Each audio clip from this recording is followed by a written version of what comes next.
Hello, my name is Dr. Laura, and I'm a clinical psychologist. I co-own a group practice, and my passion is working with people who have experienced abuse and neglect in childhood and have developed trauma disorders as adults, whether that's complex PTSD or dissociative disorders.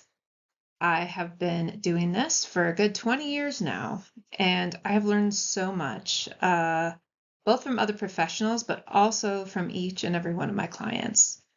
And as I am nearing the middle of my career, I am thinking that I would really love to share some thoughts with all of you about some of the things I've learned and some of my observations. And I'm also open to hearing your thoughts and observations, whether you are also a clinician working with clients, or whether this is personal, whether this applies to your life or people you know, or maybe even both.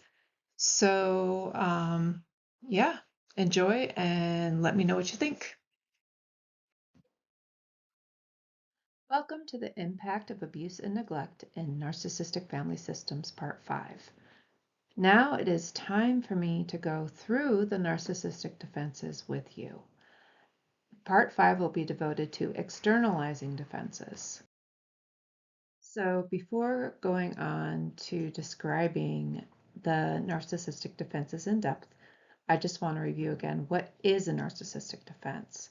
Basically, those are the coping skills that kids develop in homes where there's a lot of narcissistic abuse and neglect. They develop them in homes, but then they carry them into adulthood. And in a narcissistic family system, everyone uses these defenses, and each family member. And they serve four purposes. One, these are attempts to prevent or stop the narcissistic abuse or neglect. Two, these are attempts to avoid trauma-related stimuli. So triggers that make each individual feel shame and humiliation because of abuse that's happened in the past. This does not apply to very young children, but applies to everyone once you've gotten to be a bit older. 3, attempts to be valued by other family members, because everyone in the family does not feel fully seen and valued. And 4, attempts to get attachment needs met, which we've talked about in an earlier presentation. What are these defenses? Well, they are limited by our physiology as mammals. We only have certain options. The dolls listed here, well, the fawn isn't a doll, though I recently got a stuffed fawn. But the dolls here are a very awesome therapeutic tool that I love using as a therapist, and I've had clients that love these dolls and buy them. And I want to do a shout out to trauma therapist Rachel Walker, who is a family therapist who created these NeuroPeeps and sells them as part of her business. And so you can find all of her awesome trauma aids at traumarecoverystore.com. And I found that clients, like them for themselves. Sometimes they'll buy them, and every therapist at Hope and Healing at my practice has these to use with clients, because they describe all the defenses. And I'm just noticing that poor little submit on the right edge is being covered. So anyways, here's our options. You may recognize these. First one is to fight. Second one is to fawn, and I will describe what fawning is, but essentially fawning is trying to make the person who may abuse or neglect you, trying to prevent that from happening actively ahead of time. Flight is get me away from this. Freeze is when both options are bad, and so then you end up panicking and not choosing either. Attach, we've talked about attachment already, and I'll say a word about that. And then the last one is submit, which is choosing to, in some cases choosing, but I'm going to talk about involuntary submission as well, because that's actually a really important part.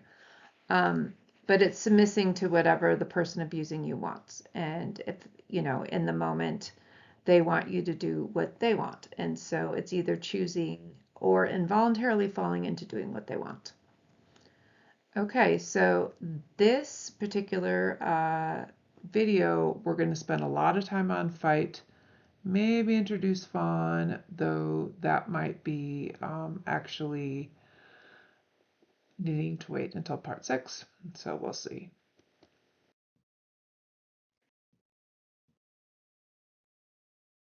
So a word briefly about attach as a self-protection mechanism.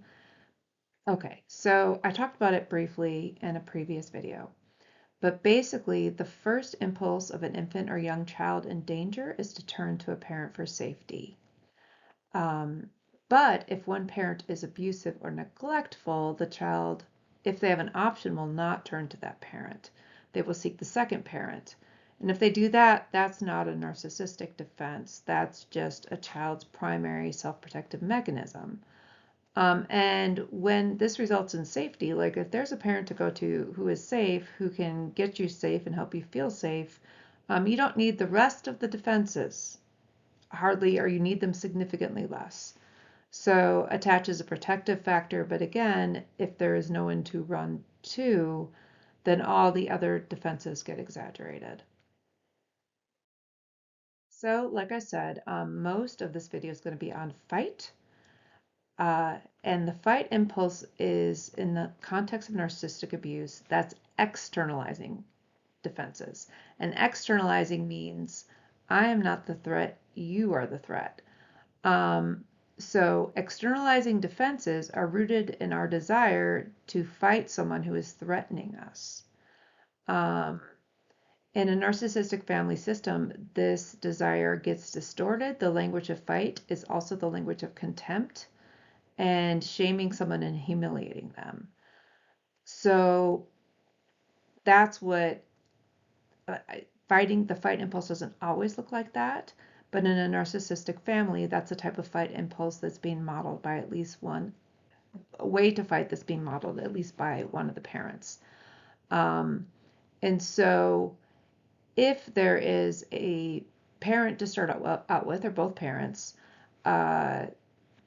using the externalizing defense, they're engaging in narcissistic abuse or neglect. So in narcissistic family systems, externalizing defenses also signal and help to garner, like help to build power. They are meant to push the other person into a submissive posture of being less than.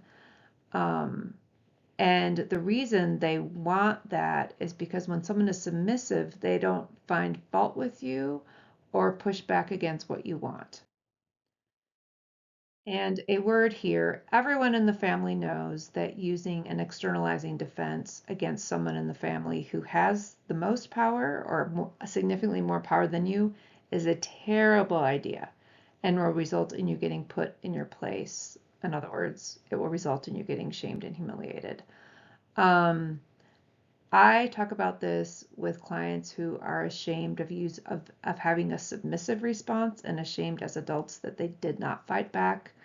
When children are like even in their marriages or relationships as adults, why don't I fight back? And often I say, well, what would have happened if you fought back against the person with the most power in your family? And often they're like, oh, like they panic even thinking about that, right? Like, because you don't do that. So that's why submissive responses, especially for children, can be helpful. But we will get more to that when we get to submissive responses. So why do I want to gain and maintain power if I'm using an externalizing defense? Well, I want to prove to myself and to other people that I'm important and I'm valuable. The alternative, of course, is terrible, is to feel that I have no value and to experience flashbacks of catastrophic shame, humiliation, helplessness, and disconnection from others. This is a quote about this from Richard Chevez's book, Intensive Psychotherapy for Persistent Dissociative Process, which is a very long title. The subtitle, which I need to write in here sometime, is The Fear of Feeling Real, but it's an excellent description of what happens with dissociative disorders. But in any case, this quote, fear and shame are often what is at the core of especially aggressive self-states.